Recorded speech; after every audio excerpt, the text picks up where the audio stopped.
Bahasa Aramaik kita tahu adalah bahasa yang dipakai oleh Sang Kristus. Ini kitab yang sangat kuno yang dapat diselamatkan dari kehancuran. Di Irak itu cukup banyak juga orang Kristen sebenarnya. Sebagian besar adalah orang Katolik. Namun ritusnya bukan ritus Latin atau ritus Roma, tetapi kalau tidak ritus Syria, itu mereka ada ritus yang lain, yaitu ritus Kaldea. Saudara-saudari, Shalom Alaikum. Saya mengajak Anda untuk memahami ada jejak-jejak iman di Irak karena kunjungan Bapak Suci Fransiskus yang diadakan pada tanggal 5 sampai 8 Maret ke Irak. Ini menimbulkan banyak pertanyaan, terus terang. Kenapa yang dipilih Irak? Ada banyak tempat, ada banyak negara yang belum pernah dikunjungi oleh Bapak Suci atau baru dikunjungi sudah sangat lama. Tapi kenapa yang dipilih Irak? Apakah pentingnya Irak untuk iman Kristen? Apa nilai pentingnya? Apakah para rasul pernah ada di sana? Apakah ada orang Kristen di sana? Apakah ada orang Kristen yang Katolik di sana? Dan lain sebagainya, dan lain sebagainya. Itu Irak, ya kita mungkin di Indonesia nggak banyak kenal. Secara umum dapat diketahui bahwa Irak itu penduduknya mayoritas orang beragama Islam dari beberapa aliran, tapi pokoknya Islam. Boleh dikatakan mungkin 90% atau lebih, mungkin 98%, 99%, mungkin malah hampir 100% itu orang Islam semua. Dan untuk apa Bapak Paus mengunjungi tempat atau negara yang boleh dikatakan hampir semuanya orang Islam? Ada apa di sana? Pastilah ada sesuatu, tentu saja, ketika Bapak Suci memilih untuk mengunjungi suatu negara atau satu tempat. Nah, saya mau mengajak saudara-saudari bertualang, dan ini akan asik sekali. Ini memang akan nyambung dengan iman Katolik, karena kita ada di dalam katekese sedikit, membahas iman Katolik dari sudut pandang Katolik. Maka selalu akan sudut pandangnya Katolik. Judul jejak iman di Irak itu akan saya uraikan bahwa akan ada jejak-jejak iman yang akan saya telusuri untuk Anda semua, bahkan mulai dari zaman Perjanjian Lama. Pertama saya mau membahas dulu bagaimana perjalanan Sri Paus Fransiskus di Irak. Ini yang pertama akan saya bahas lebih dulu.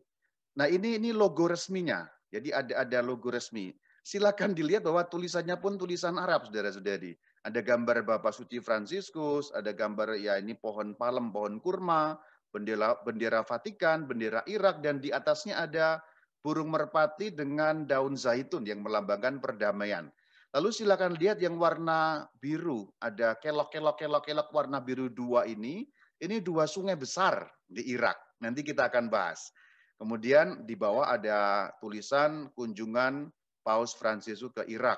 Kita semua atau kamu semua bersaudara, dikutip dari Injil Matius 23 ayat 8. Tanggal 5 sampai 8 Maret 2021. Ini logonya menarik sekali. Logonya pun sudah penuh arti. Dan kita lihat dipancangkan juga bendera Vatikan, kemudian bendera Irak, lalu ada gambar Pope Francis Baghdida 2021. Ini juga ada gambar Pope Francis. Itu merupakan sambutan yang luar biasa. Jadi sambutannya luar biasa. Yang sangat mengesankan adalah salib yang dipancangkan tinggi sekali itu. Tampaknya salibnya dibuat dari pohon palem, jenis palem-paleman, entah pohon kurma atau apapun, tapi itu jenis pohon palem yang kemudian dipancangkan, disilang menjadi kayu salib. Menarik sekali. Pertama saya mau bicara mengenai latar belakang lebih dulu, yaitu mengenai manuskrip Aramaik. Kita tahu bahwa agak cukup lama negara Irak dan juga negara Syria seputar itu, Irak, Syria, itu dikacaukan oleh, ya boleh dikatakan militan-militan yang sangat kejam, membunuh orang, tidak peduli, pokoknya hajar maut semuanya. Dan di antara perbuatan-perbuatan yang jahat mereka membunuh orang, mereka juga menghancurkan tempat-tempat ibadah, juga gereja-gereja bagus dan besar di Irak. Nah ini ada manuskrip kuno, yaitu satu kitab dalam bahasa Aramaik. Bahasa Aramaik kita tahu adalah bahasa yang dipakai oleh Sang Kristus. Ini kitab yang sangat kuno yang dapat diselamatkan dari kehancuran. Ini satu yang berita yang disampaikan di Vatikan. Jadi Bapak Suci diperlihatkan ada manuskrip kitab kuno di dalam bahasa Aramaik yang dapat diselamatkan dari kehancuran, dari pembakaran, Ini pada bulan Februari yang lalu, saudara-saudari. Diperkirakan oleh para ahli, itu kemudian diteliti, bentuk tulisannya, kertasnya, dan lain sebagainya, kira-kira berasal dari abad 14 atau abad ke-15. Ternyata setelah diteliti oleh orang yang mengerti bahasa Aramaik, isinya adalah doa-doa liturgis untuk perayaan Paskah di dalam tradisi Syria. Jadi Kristen Syria. Dan itu sebenarnya aslinya dulunya tersimpan manuskrip itu di gereja katedral, ini gereja katedral Katolik Syria. Jadi ini yang ada di gambar ini gereja katedral Katolik Syria yang bernama Gereja Katedral Al-Tahira. Ya, Al-Tahira. Kita di dalam bahasa Indonesia mengenal kata tahir, itu akarnya dalam bahasa Arab Al-Tahira, yang dimaksud adalah Immaculata. Jadi kalau di dalam bahasa Arab ternyata Immaculata, Maria Immaculata itu mungkin bunyinya Maryam al-Tahira, mungkin begitu. Ini ada di kota Baghdida atau Karakosh, ya ini gereja Katolik, tapi bukan Katolik Latin, bukan Katolik Romawi, karena ini Katolik yang ritusnya lain, yaitu ritus Syria, jadi Katolik Syria. Tapi gereja Katolik Syria ini juga merupakan gereja yang bersatu dengan Paus, berarti ini mengakui Paus sebagai pemimpinnya. Maka ketika ditemukan kitab itu dipersembahkan kepada Paus untuk melihat bahwa masih ada yang selamat di Irak. Ini pada bulan Februari. Nah, ini Paus melihat penelitiannya dan sebagainya dan sebagainya. Nah, rupanya pada waktu itu ditemukan pada tahun 2017 oleh seorang wartawan.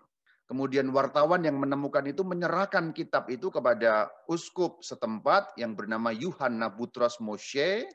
Namanya pun kan berbau Arab-Arab ini. Uskup Agung di Mosul yang bernama Yuhanna Butros Moshe kemudian diserahkan kepada satu lembaga yang dapat menyelamatkan manuskrip atau kitab kuno itu. Kemudian diteliti dan hasilnya tadi itu dipresentasikan kepada Bapak Suci. Nah, ini kitabnya. Di foto ini aslinya tulisannya adalah menggunakan tulisan Aramaik atau tulisan Syria. Sebenarnya sangat mirip dengan tulisan Arab. Kalau Anda bisa lihat itu nulisnya itu mirip sekali tulisannya dengan bahasa Arab. Dan memang bahasa Aram itu bunyi-bunyinya juga mirip dengan bahasa Arab, juga mirip dengan bahasa Ibrani karena masih satu rumpun, yaitu rumpun bahasa Semit. Ini suatu latar belakang yang patut kita ketahui. Jadi sebelum kunjungan sudah ada latar belakang seperti ini, dan kemungkinan besar Sri Paus ingin meneguhkan orang-orang Katolik atau orang-orang Kristen secara keseluruhan di Arab, terutama di Irak, ya orang-orang Katolik atau orang Kristen terutama di Irak. Patut kita catat bahwa di Irak itu cukup banyak juga orang Kristen sebenarnya. Sebagian besar adalah orang Katolik. Namun ritusnya bukan ritus Latin atau ritus Roma, tetapi kalau tidak ritus Syria, itu mereka ada ritus yang lain, yaitu ritus Kaldea. Jadi ada dua ritus yang terutama di Irak, yaitu Katolik Syria dan Katolik Kaldea. Saya mau beri catatan bahwa memang kita di Indonesia ini kalau tidak terbuka wawasannya bisa menjadi orang Katolik yang katak dalam tempurung karena taunya hanya Latin gitu. Latin pun kita nggak tahu mendalam gitu, masih banyak kaget-kaget juga gitu. Ini contoh ketika saya pakai kasula yang kecil terpotong, Pak Firdi tahu bentuk kasula saya yang nggak biasa, umat langsung kaget-kaget. Memang umat kita kadang-kadang kagetan juga. Itu Latin semua. Nah, ini kita sekarang bicara dalam tradisi yang lain yang bukan Latin. Harap tahu bahwa gereja Katolik itu satu, tetapi cara berliturginya ada beberapa. Ada Latin, ada Yunani, ada Syria, dan lain sebagainya. Termasuk yang tadi saya sebutkan Kaldea tadi. Seperti inilah rute perjalanan yang ditempuh oleh Bapak Suci selama di Irak, tanggal 5 sampai 8. Tanggal 5 mendarat di Baghdad, pergi ke kota Najaf, tanggal 6, dan tanggal 6 juga itu pergi kota yang lain agak ke ujung, yaitu kota Nasiriyah namanya. Kemudian kembali ke Baghdad pada tanggal 6 itu, kemudian tanggal 7 itu mengunjungi kota Erbil, atau pada zaman kuno namanya Arbela, dan kemudian mampir ke kota Mosul, dan akhirnya kembali ke Baghdad untuk bertolak kembali pulang tanggal 8 ke Roma. Pertama pada Jumat 5 Maret, itu Bapak Suci mendarat di Baghdad. Sri Paus Fransiskus ketika mendarat kemudian disambut oleh Perdana Menteri yang bernama Mustafa Al-Khadimi. Setelah itu kemudian Beliau diantar menuju ke istana kepresidenan untuk bertemu dengan Presiden Irak yang bernama Barham Salih. Kemudian di istana presiden itu Bapak Suci akan memberikan satu pidato di sana. Jadi pada hari Jumat Bapak Suci akan datang ke gereja juga yang bernama Gereja Bunda Keselamatan kita. Itu gereja Katolik, ini fotonya di sebelah kiri. Itu gereja Katolik bertradisi Syria, maka Katolik Syria, Katedral Katolik Syria.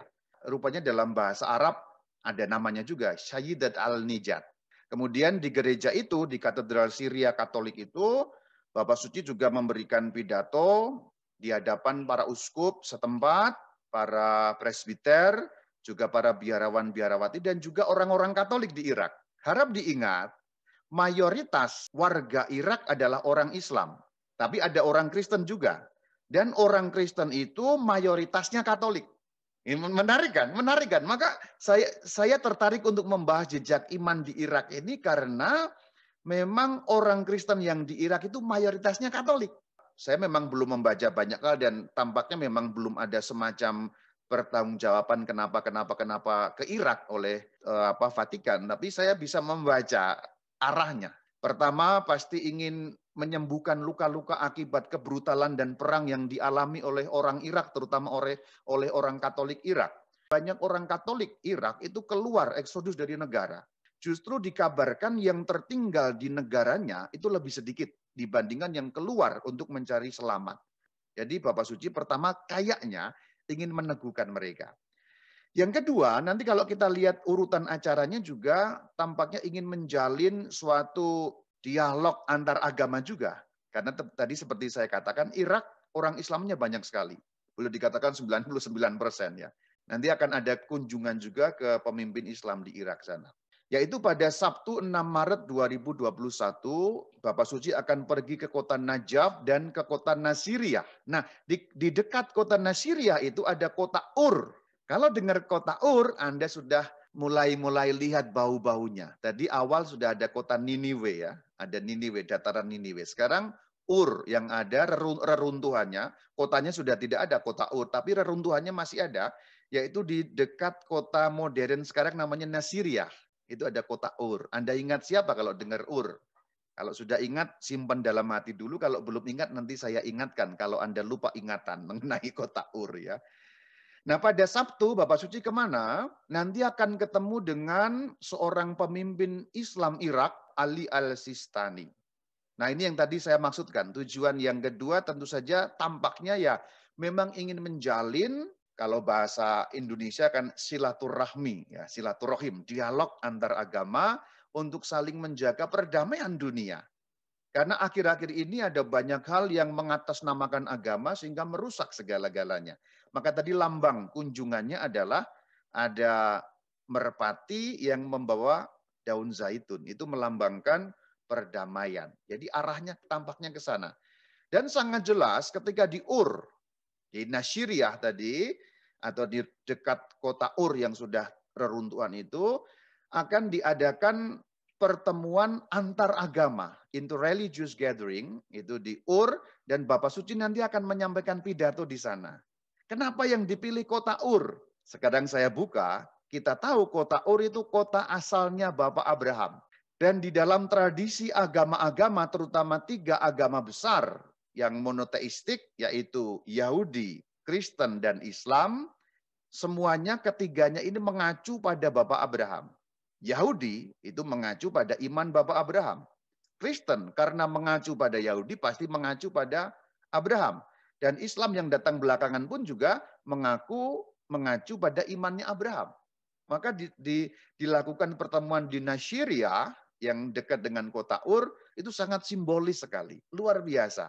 Pertemuan di Ur, di tempatnya Bapak Abraham lahir, gampangnya begitu, ayo kita bangun persaudaraan di antara kita semua yang sama-sama mengacu pada imannya Bapak Abraham.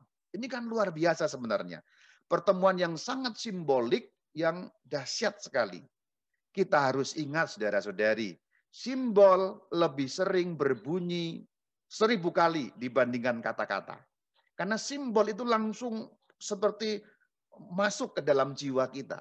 Kata-kata itu orang harus mencerna, tapi simbol itu sudah luar biasa. Simbol berbicara, bahkan hampir tanpa kata-kata. Saya senang terus terang membahas ini. Ketika saya menyiapkan 3 hari itu saya sambil merenung-merenung, luar biasa pertemuan ini ya. Meskipun memang ada banyak kritik juga ya. Harus diakui bahwa Bapak Suci juga dikritik karena di tengah pandemi corona mengadakan kunjungan seperti ini. Ya pasti kritik itu juga ada dasarnya. Ya kita abaikanlah kritiknya, bukan tidak mau dengarkan, tapi kita bahas hakikat dari kunjungan ininya saja ya. Setelah mengunjungi kota Ur, akan mengunjungi gereja Kaldea, Katolik. Jadi Katolik Kaldea. Katolik Kaldea ini sama-sama kayak kita, Katolik. Ya, mengakui Paus sebagai pemimpin, tapi orang Kaldea punya ritus lain yang namanya ritus Kaldea, yang bernama Gereja Mar Yusuf. Akan ada misa di sana. Kemungkinan besar, semoga saya harapkan, saya belum cek and recheck bahwa nanti ritusnya pakai apa, tapi semoga ritus Kaldea. Kalau ritus Kaldea nanti disiarkan TV, luar biasa. Sehingga kita orang Katolik Barat, orang Katolik Latin, orang Katolik Romawi akan lebih mengenal saudara-saudara kita sesama Katolik yang menggunakan ritus lain. Supaya kita ini jangan sampai katak dalam tempurung, itu maksudnya. Itu hari Sabtu. Kemudian hari Minggu 7 Maret, Bapak Suci kita akan mengunjungi Mosul dan Niniwe. Nah tadi Ur, sekarang Niniwe. Niniwe apa itu? Yunus ya. Kalau ingat Niniwe, ingat Yunus. Nah di kota Mosul, Bapak Suci akan berdoa untuk korban perang. Kita tahu Irak didera peperangan yang luar biasa, berkepanjangan sekali. Beliau akan berdoa di kota Mosul di lapangan Hosh al-Biyah. Setelah itu akan mengunjungi gereja yang di Karakos tadi atau di Baghdida, tempat ditemukannya manuskrip tadi, tempat ditemukannya kitab dalam bahasa Aramaik tadi, yaitu di gereja Al-Tahira atau gereja Immaculata. Ya, gereja Immaculata itu gereja Katolik yang sama dengan kita tapi dalam tradisi Syria. Jadi rupanya di Irak paling kurang ada dua paling kurang yang besar ya. Ada tradisi Kaldea, ada tradisi Syria. Sebenarnya ada juga yang lebih kecil, Armenia misalnya. Karena Armenia yang lebih kuat di negara Armenia sendiri, tapi beberapa tempat ada juga di Irak yang bertradisi Armenia. Tapi sebutlah dua itu. Jadi tradisi Syria dan tradisi Kaldea yang cukup besar di sana. Ini gereja Al-Tahira, tempat ditemukannya kitab yang Aramaik tadi. Nah kemudian akan ke kota Arbela, nama kunonya Arbela, nama sekarangnya adalah Irbil atau Erbil. Itu hanya akan di sebuah stadion karena rupanya mungkin tidak ada gereja yang cukup menampung banyak orang, akan ada misa di sana yang bernama Stadion Franso Hariri, itu di kota Erbil. Nah kemudian hari Senin, ya tinggal pulang dari Baghdad, kembali ke Baghdad, kemudian terbang bertolak ke Roma. Menarik ya pertemuannya ya. Sedikit catatan, di dalam bahasa bertradisi Kaldea dan beberapa yang lain yaitu Syria contohnya, tradisi timur, Santo itu tidak disebut Santo tapi disebut Mar kalau mereka di daerah timur. Jadi maka tadi itu Saint Joseph atau Santo Yosef itu disebut Mar Yusuf, Mar Yusuf karena memang Mar itu artinya ya orang kudus itu. Ada Mar Yusuf, Mar Toma, Mar Adai. Mar Adai itu Santo Tadeus, Mar Toma itu Santo Thomas, ada Mar Yusuf, Mar Yuhanna itu Santo Yohanes. Karena istilah Santo itu istilah bahasa Latin, tradisi Barat. Kalau yang tradisi Yunani juga tidak menyebut Santo, tapi Hagios. Ini kunjungan Bapak Suci selesai.